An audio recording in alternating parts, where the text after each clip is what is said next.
If you're a medical or healthcare professional wondering how to turn breakthrough research into real-world wealth without going full-time into business, this episode is your blueprint. Because let's be honest, you've seen game-changing ideas in healthcare and tech, but they often get stuck at universities, buried in red tape, or lost in that someone should do something about that kind of thinking. You're time poor, but innovation curious, and you want to invest in real impact. That's why we've sat down with Dina Tikova, Senior Manager of Startups at UNSW Founders, with over a decade of global experience in health tech. Dina's been behind some of Australia's most promising research spin-outs. In 2019, UNSW Founders partnered with the George Institute for Global Health to bring a unique new program to the market. The one that will support startups that are regulated, hard, need clinical trials, all the things and reimbursements, all the other investors and players may not touch. We wanted to support those startups that are using innovation for major global health needs. In this episode, she pulls back the curtains on how clinician-led innovation actually gets commercialized, why Australia is lagging behind, and what's finally shifting. Plus,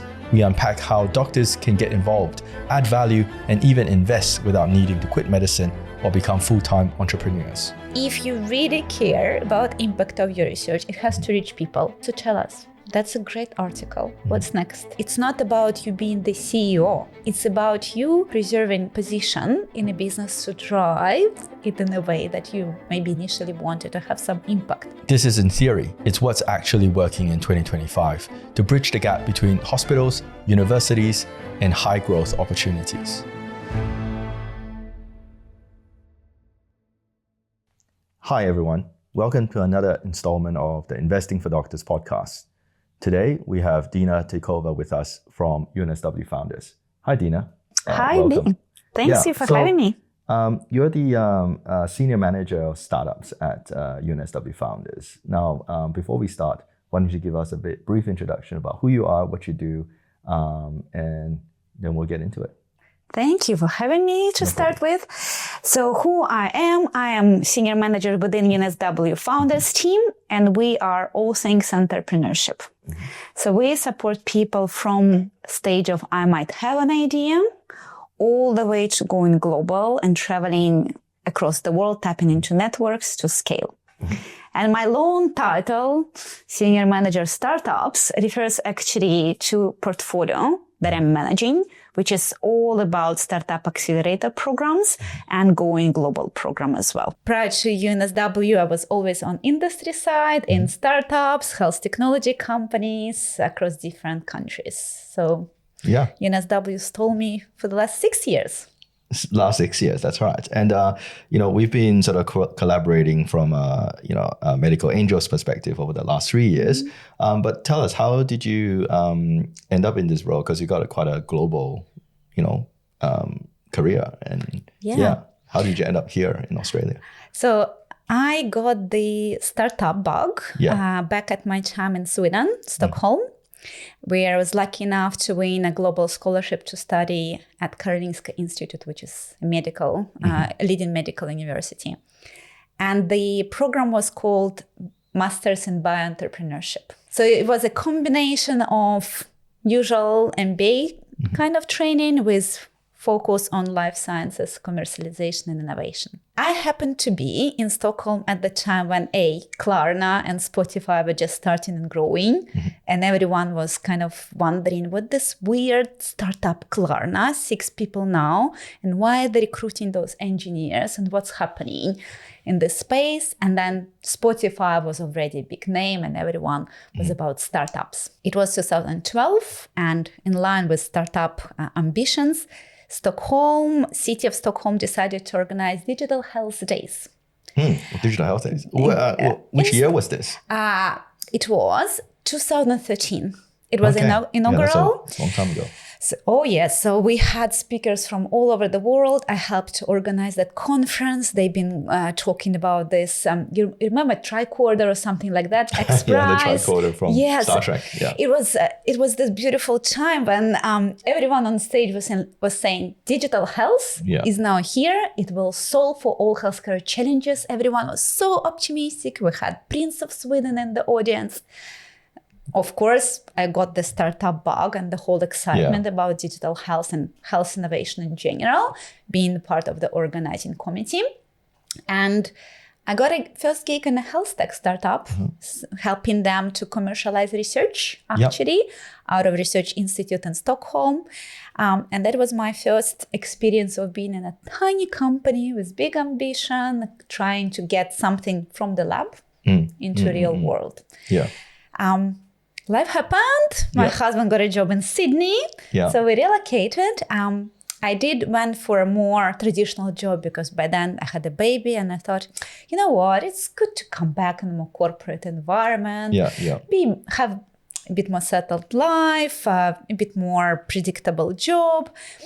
I didn't enjoy it that much. So the company also went through restructuring where a lot of people lost their job overnight. Was that a health company? It was a health software company.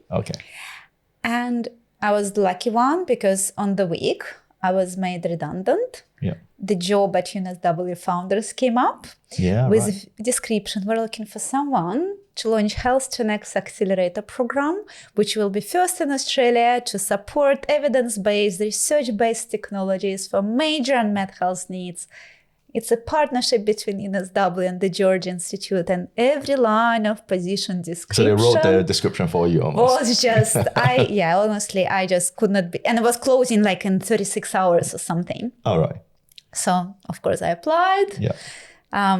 Interview day was, of course, on my birthday when we, of course, went away with the family. But I'm here. It all came together well. It was just meant to be. Yeah, so it sounds like you almost like fell into this position almost by chance. I mean, we like to say chance happens, but you know, it's obviously that availability was for you when you wanted it. I tend to say that way. Yeah, beautiful. It sounded like that job was the perfect job for you. And my understanding that the description was the start of the Health 10X Accelerator program at UNSW Founders. Tell us a bit more about that. Yes, thank you. In 2019, UNSW Founders partnered with the George Institute for Global Health to bring a unique new program to the market. The one that will support startups that are regulated, hard, need clinical trials, all the things and reimbursements, all the other investors and players may not touch. We wanted to support those startups that are using innovation for unmet major global health needs. So we called it a pilot. The pilot went well in 2019. We secured some federal government funding, made the program national. So again, it's very unique that since 2020, yes, it's run out of UNSW, but you do not need to be a UNSW startup to really benefit from that. And in fact, we have participants from all over Australia get into the program, getting funded.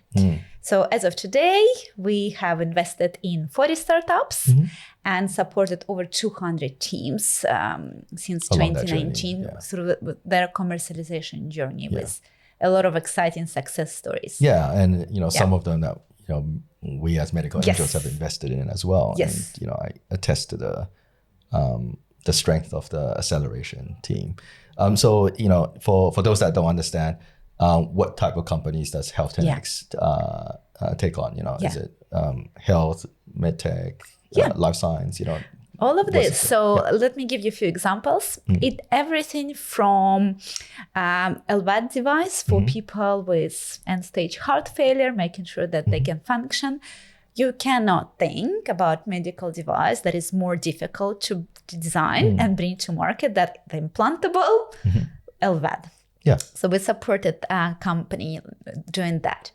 We went and supported 23 Strands, which is our joint portfolio as well. Whole genome sequencing, making sure it's a frontier technology, providing personalized healthcare.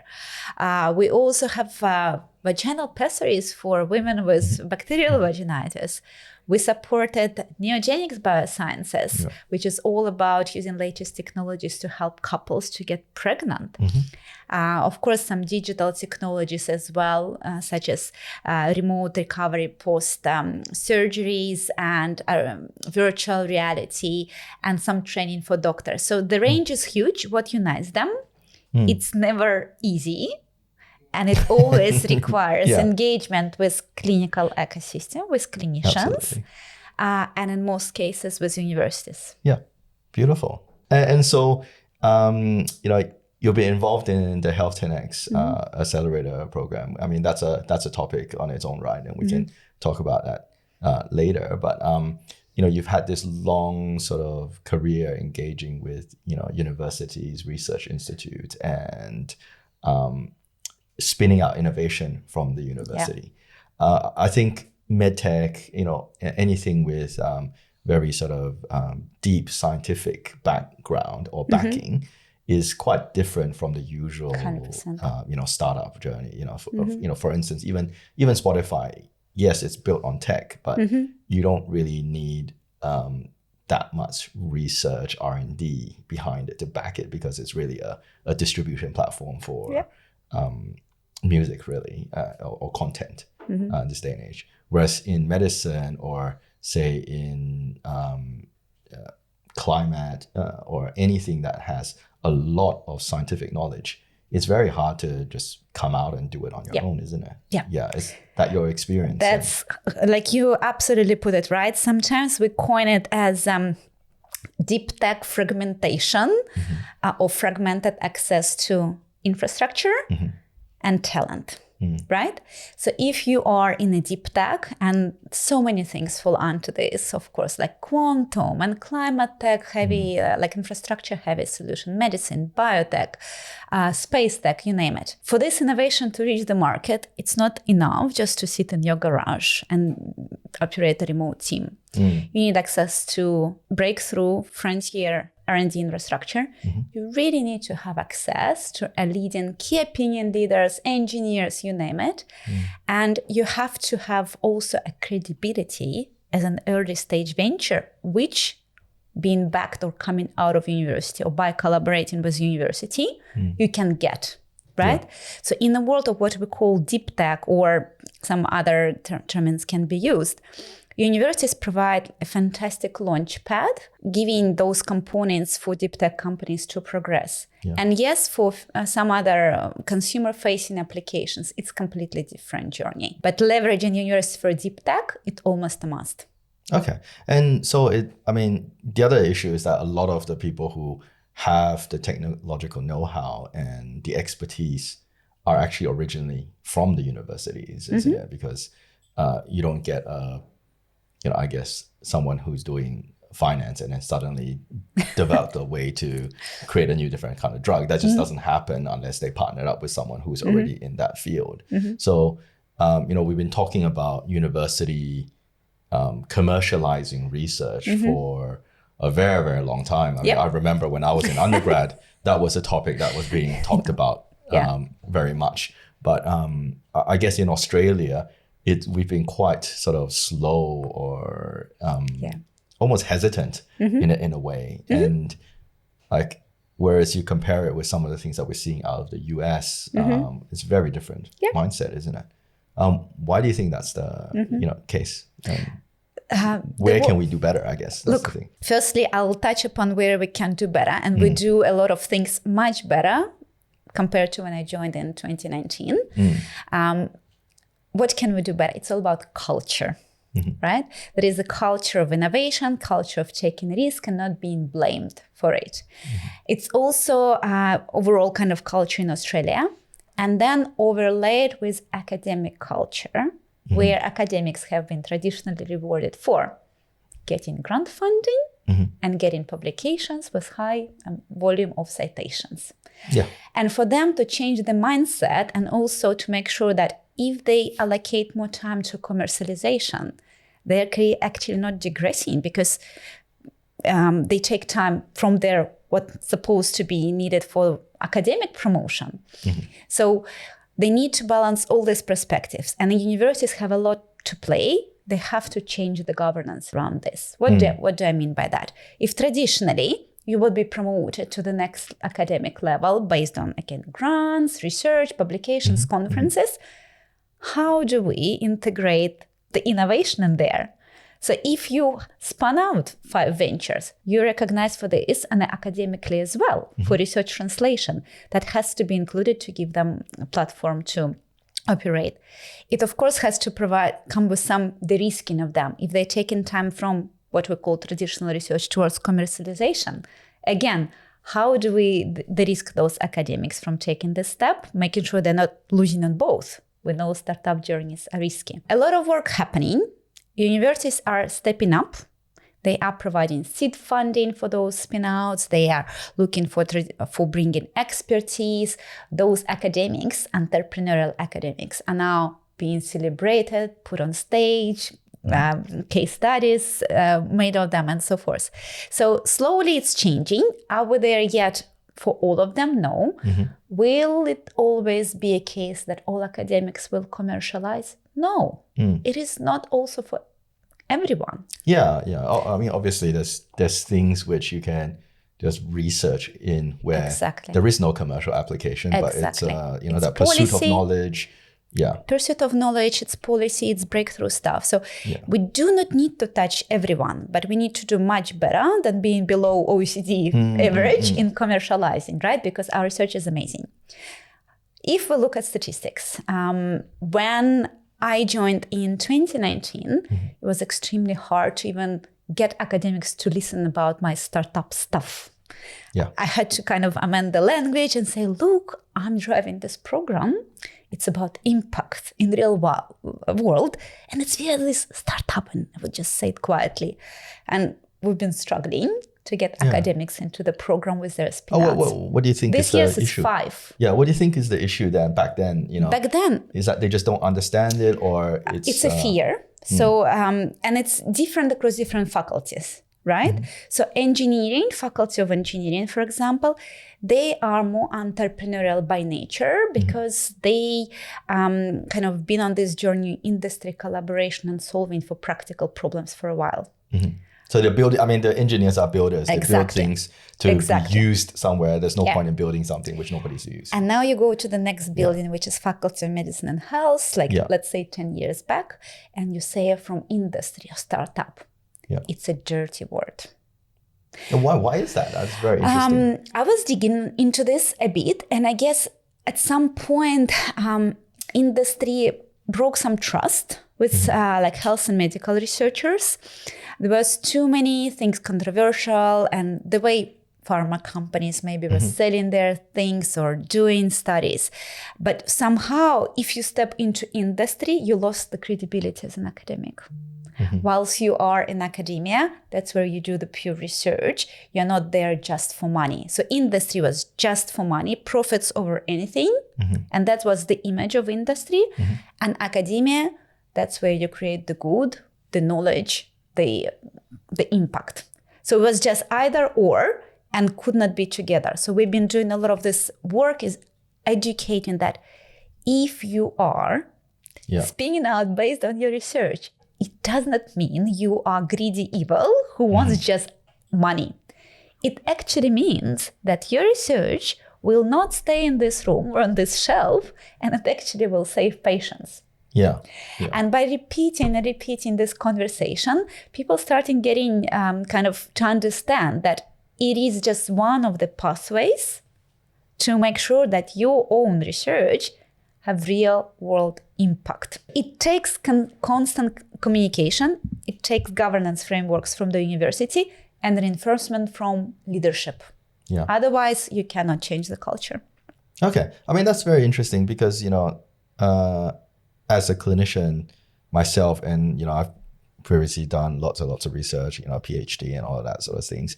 It almost felt like, I agree with what you said. It felt like commercialization was like this dirty word. It was all about money. And I think, the mindset of that is actually changing now because we realize that we need money to run the world in a way, but how to not let that money be, entirely corrupting or purely profit driven, which I believe is more of a function of how the American system is very much like. Whereas in Australia's system, we got a very socialized medicine kind of play where there is that intermediary, the public good kind of analogy. And if we're not pushing the innovation out into the public, it just rots there. And exactly. Can I just pick up on this thread? Because that's exactly what we've been saying. Firstly, if you really care about impact of your research, it has to reach people. Yeah. And then we've been really challenging them. So tell us, that's a great article. What's next? And when you see that, you try to unpack this, and then you're telling them, look, yes, you're saying it's dirty, I don't want to deal with that. But then if you give it out completely to someone else, it's out of your control. It's licensed to someone. It can be licensed to those who are just there for money. Oh, yeah. And you will never, ever have any say in the way your baby leaves the lab. Yeah. And that changes the mindset. And we're telling them, it's not about you being the CEO. It's about you preserving position in a business to drive it in a way that you maybe initially wanted to have some impact. Yeah. So it's a lot of conversation, a lot of myth that needs to be debunked. Yeah. Because when they hear like the word startup, it's Elon Musk on stage saying some outlandish things. Yeah. And it's like, it's not about that. We have so many, like SpeedX founder and Clarity Pharmaceutical team does beautiful things. We have a lot of fantastic innovators these days in Australia. Yes, of course, at some point they earn money, but it's about translation.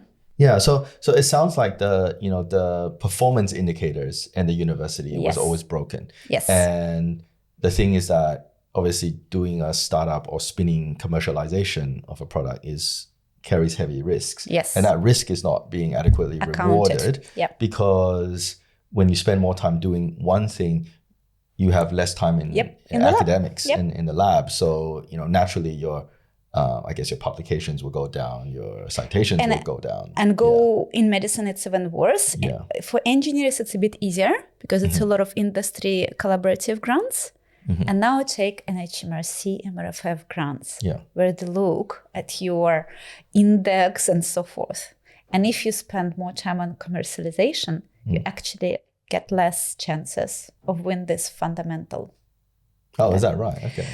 That's what I've been told as one of the things why it's so difficult, specifically in health and medicine, to balance. Yeah. So it almost feels like, if you were a PhD student that came out and you did some great research during your PhD, you either have to choose between academia and staying in some of that, or running a startup, which then you're almost locked out from the academic side. Yeah.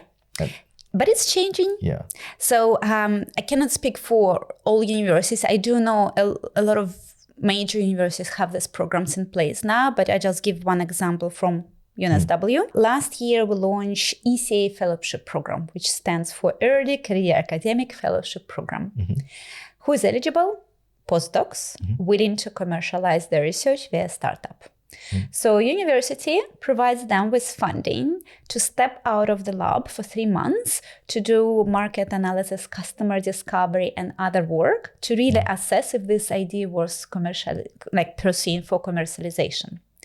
So that way, they're not losing their position. They are in the program approved by their supervisor, and they can test all their commercial assumptions. And if it is a startup opportunity, then spin out and pursue this way. So they can kind of try and test and see how it works. And then for PhD students, it's a bit different journey. They can be supported via other programs as well. Yeah, so it's just giving them a low risk sort of opportunity to go explore this while still keeping their, their, I guess, backup or their foot in the door in terms of academia. Yeah. And getting real world skills for those postdocs, right? Because what such programs gives them is an opportunity to engage with industry in a different way, attend different events, change their mindset, and sometimes even change their understanding of what they've been developing because they go from a technology to solution. Yeah. And no matter do they pursue startup or not, the way the skills they learned will help them in industry. It will help them even be better with grant application and translational grant projects just because of the knowledge they gained going through the program in a way that is the risk for them. They are still getting paid salary. Yeah.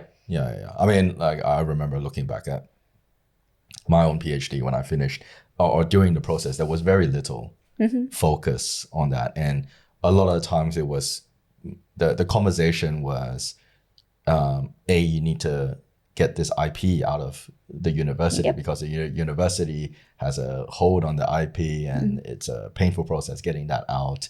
And so the barrier... It's changing as well. Yeah, we'll talk about that. But the barrier to coming out of that and into an environment where you can foster that innovation is incredibly difficult, because you're also stuck in the situation. So, okay, how much of it do I do now versus how much do I do it after I've already spun it out because of this, this university problem with the IP. Yep. So obviously that's being resolved, changing. I've seen some really... I would not say the word like resolved. It is definitely resolving and improving across the ecosystem with a lot of universities adopting processes that are more streamlined, clear both for academics and the industry partners or investors. Yeah.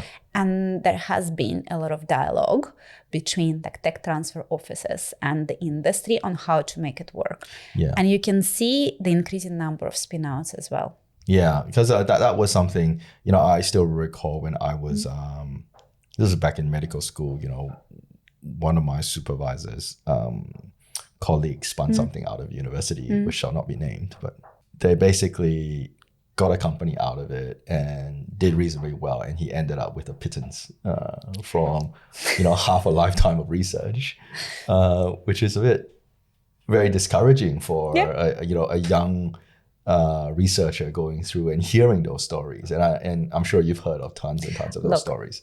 And I mean, look, that was way more than 10 years ago, but like changing. It is definitely changing what I've seen. Yeah. It is changing. And spinning out processes, the understanding of commercialization and maturity of ecosystem, all this is changing. Universities increasingly have focus on proving commercialization outcomes. If you look at all major universities, University of Melbourne, University of Sydney, University of New South Wales, all have teams dedicated to making spin-outs work. That was not in place 5 years back. Definitely. Those teams exist to make sure that they constantly iterate with the way we're spinning out and also constantly improve the way those companies perform. So it's not just about spinning out. It is actually about showing impact and outcomes. That's a major change. I heard a lot of different stories, what was before my time. What I can say is that this year in our Accelerator programs, we have 5 spin-outs. So out of 18 companies who will be presenting at our demo day, 5 are research spin-outs, which is what? From UNSW or from... Yes. Yeah, that's and right. It's only UNSW spin-outs. We have few spin-outs from other universities. Yeah, because the well. Accelerator is not a uni only. Actually, a very good point. If we count spin-outs from other universities, I'm just quickly thinking through, that will be 7. Yeah. 7 spin-out out of 18 teams. That's a lot. Never happened before. Yeah. That just shows you the kind of the trend in the ecosystem. And, when doing that spin-out process, what are the considerations? Because obviously the university has invested in a lot of resources in getting that research to that current time point. But then that research is not going to go anywhere unless someone comes and takes it out of the university to go on a fundraising journey or whatnot. How do you slice that pie? And, I'm sure there's no hard and fast rule. It's like, who owns what? And, how is that driven these days? So I can only speak at a high level at this because we do have a dedicated team at UNSW who will work hand to hand with each and every spin-out, right? So what we have at UNSW is so-called staff spin-out framework, which stipulates the steps that needs to be taken in order for technology to be licensed into a startup. And then, of course, it's a very technical IP review, so it's still protected in the right way, was not disclosed, so all the technical reviews. And then once technical reviews finish, you more coming into assessing if this to span out. Who will drive it? What's the team structure? Who will be coming on board? Do they need to be strengthened? How the deal may look like, depending on what startup will need going forward from the university, right? Yeah. If like a spin out needs to be embedded and can be very much in the lab and continue utilizing university infrastructure, it can be one type of outcome of how the structure will be. If it is something that ready to spun out and does not really rely on R&D infrastructure, it can be another deal. So there is some benchmark, but there is also a bit of kind of opportunity to make a deal more tailored as well. Yeah. So, because I remember back in the days, it would be like, the university owns the majority of it. Oh, no. I mean, that I don't think that exists anymore, because also the investors that invest will never allow that to happen. Exactly. And, a lot of that also seems to be in discussion with the investor who's going to fund that. Yes. Business. And they do bring different perspectives, and the process looks very much more sophisticated, accounting for all those components these days. And I know for sure that at UNSW, at University of Sydney, it's dedicated teams. Yeah. And so, we've talked about how the university do that specifically now, but, because this is the Investing for Doctors podcast, it's, we want to talk about health related stuff and medicine related. Yep. So obviously UNSW and Sydney Uni, for instance, both have medical schools. So they would have a slightly different kind of engagement with the medical faculty, because oftentimes when as a doctor, you might be adjunct, with the university, because you also provide teaching to the medical students through the medical schools or through the hospitals. Yep. But that's a completely different form of engagement compared to, say, a researcher that's been doing their postdoc, runs a laboratory in the university. How does in those situations, do the university sort of come into play in terms of spinning out? It's a different model. It's a different model.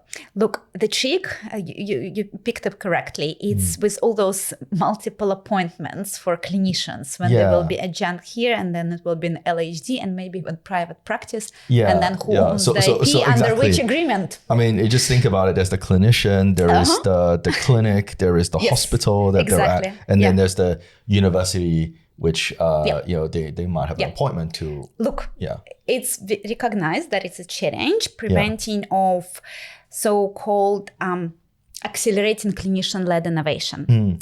It is recognized on a level such as health innovation precincts, right? So if we take Randwick Health Innovation Precinct, they're really working on a framework of how they make sure it's more clear, the spinning out process, if the invention is clinician-led. Yep. So there is no answer that like one size that fits all these days, like as of today. There is ambition to make the system more transparent for clinicians to be able to easily spin out, right? But this is like for clinicians. Another way to be very much involved in health innovation, we have a lot of health startups coming out of Faculty of Engineering. And engineers, and those are academics from Faculty of Engineering, they actually need to partner with clinicians to drive startup forward, right? So it's not just clinician-led, it is also sometimes engineers are the creating of innovation, right? But clinicians' role is there just to make sure that it's fit for purpose. Yes. And it's critical to have those partnerships formed as well. And you mentioned clinical precincts, and I see that as there's a lot of investment from an infrastructure perspective in that. I personally work some clinical hours at Westmead.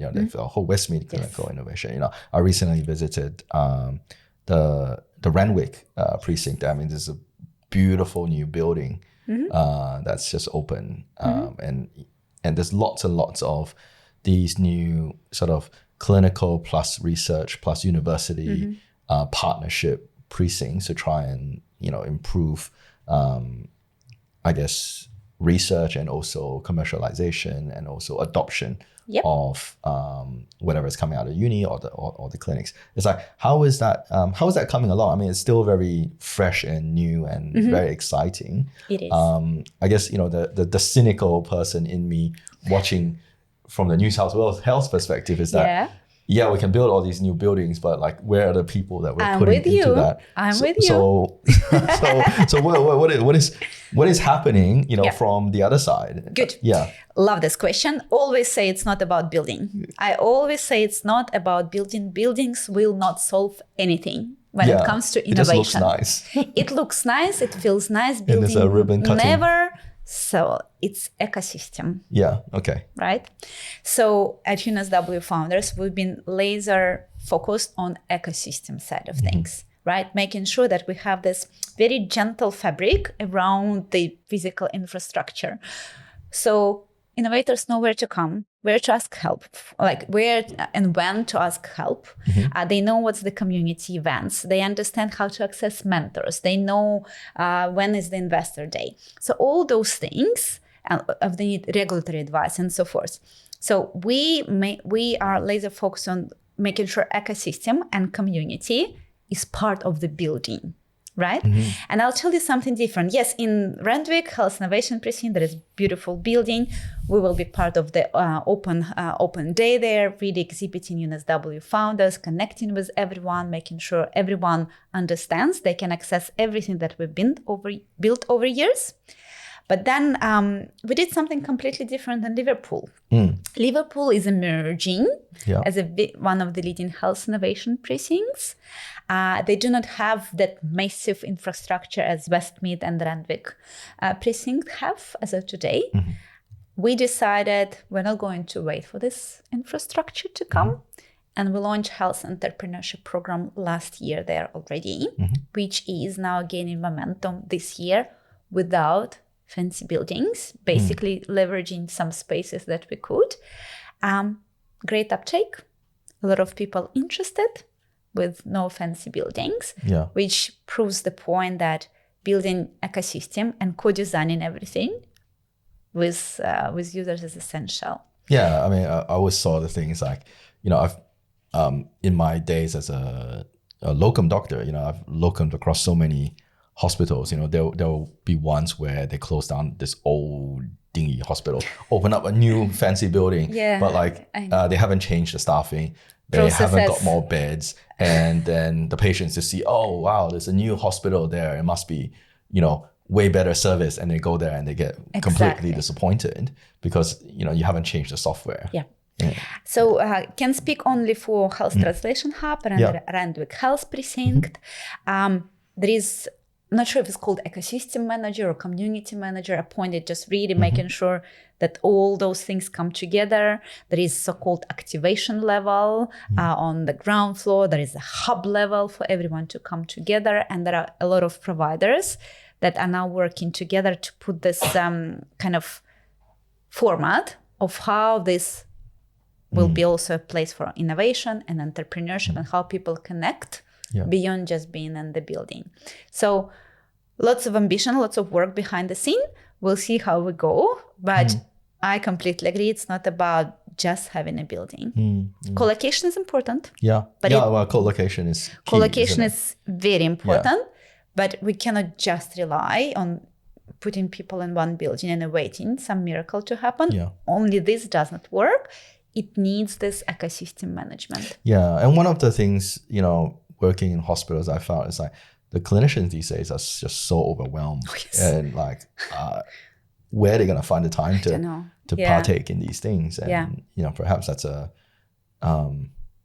that's a question for the health services running it. But, it's very hard to get people into the same room just because nobody has time. And, yes, there will be people who make time for these things, but those are the unicorns, really. I know. We also have been long advocating. So if we're serious about clinician-led innovation, we need to come to where clinicians are. That's why our latest MedTech workshop was in Liverpool Hospital, right? And we got clinicians in the room because it was easy just physically easier for them. Yeah. Within a health translation hub, there is also this collocation aspect because clinicians just next door. It's easy. It's Yeah, easier.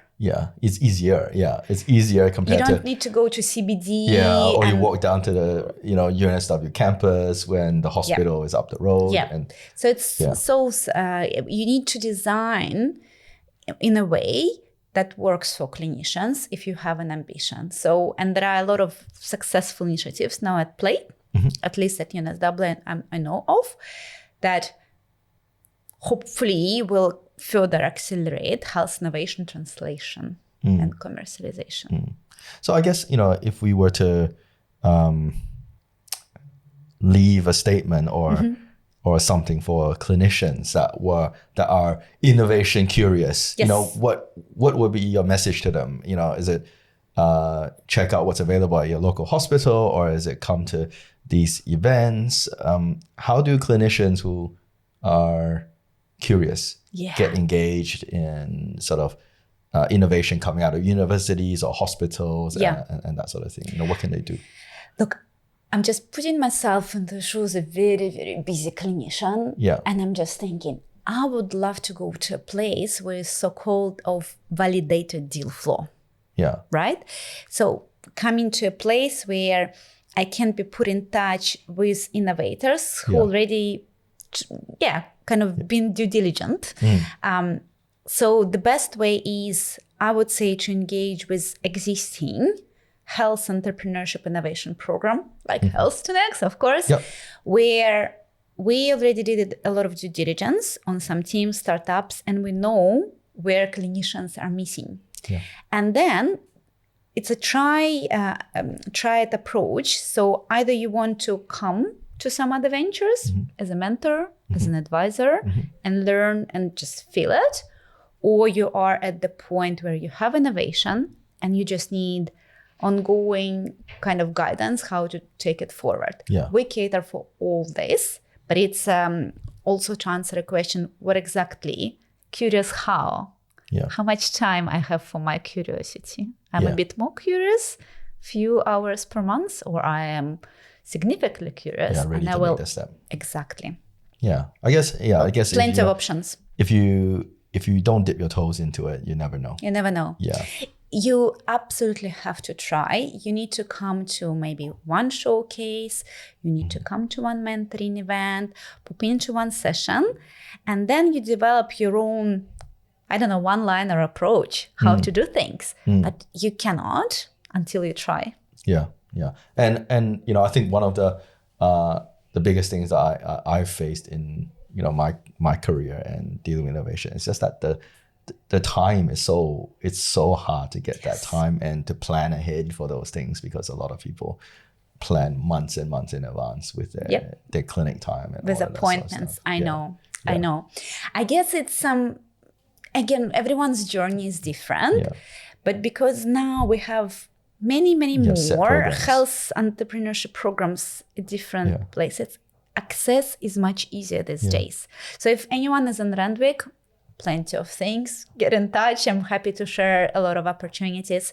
In Liverpool, we just kicked off Impact X Accelerator program, where it's for startups developing solutions for health and well-being. Demo day will be 26th of November, held at Ingham Medical Research Institute. So there are ways, decide what you want, and then reach out to people, starting with yourself. And you can direct to everyone else. Places. All right. So Dina, thank you very much for coming on the show and having a chat about innovation. I'm sure there's lots of clinicians who want to put on their creative hat and wants to step out, and hopefully this will sort of give them a gentle nudge that way. I hope so too. Thank you. This podcast is for educational and entertainment purposes only. The information and opinions shared are not intended as personal financial advice. The content presented should not be relied upon for making financial, investment, or other decisions. Listeners are strongly encouraged to seek the advice of qualified financial or legal professionals before making any financial decisions. While we aim to provide valuable and accurate information, we make no guarantees regarding the completeness or accuracy of the content. Any reliance on the information provided is done at your own risk.